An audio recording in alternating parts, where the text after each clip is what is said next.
Thanks, Faye. Other than what is going on around ASEAN, we also want to take a broader look with regards to the US at the Asia-Pacific Roundtable. Now, with shifting regional dynamics, does the US still hold significant influence within Asia? That is the question our correspondent Faye Kwan posed to Elina Noor, Senior Fellow at the Carnegie Endowment for International Peace.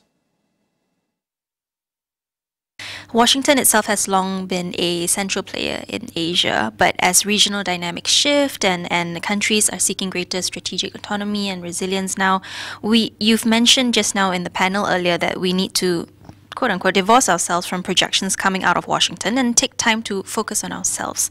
So if you could just clarify for me, is the US then still seen as an indispensable power to Asia, or is that influence beginning to fade? So realistically now, the United States is an indispensable power to Asia.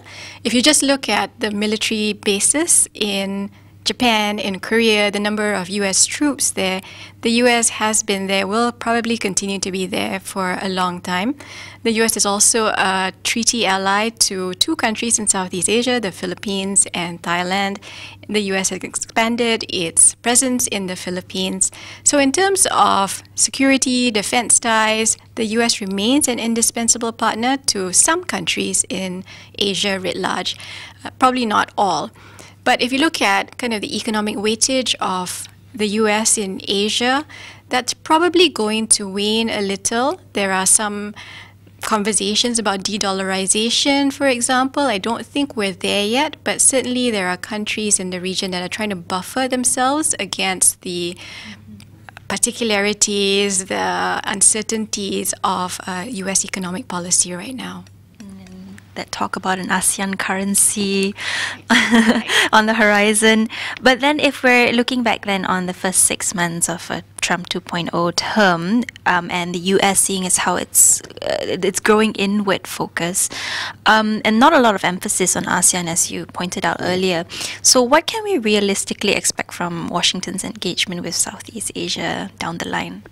Yeah, I think there's a lot of discussion in Southeast Asia about what to expect from Washington in the first 6 months of President Trump's administration and for the rest of his term.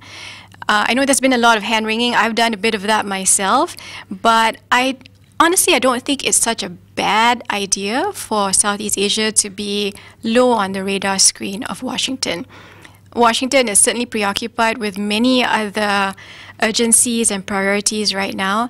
And given the tariff wars that President Trump has unleashed across the world, including here, it's probably a good thing that we're not high up on a priority list. So in terms of what we can expect, that's really up in the air right now. As we all know, President Trump's policies can change on a whim. And so I think that's why I mentioned it's probably a safer thing to do in the long run for us to buffer against some of these unpredictabilities by focusing on ourselves, building our resilience in the longer term.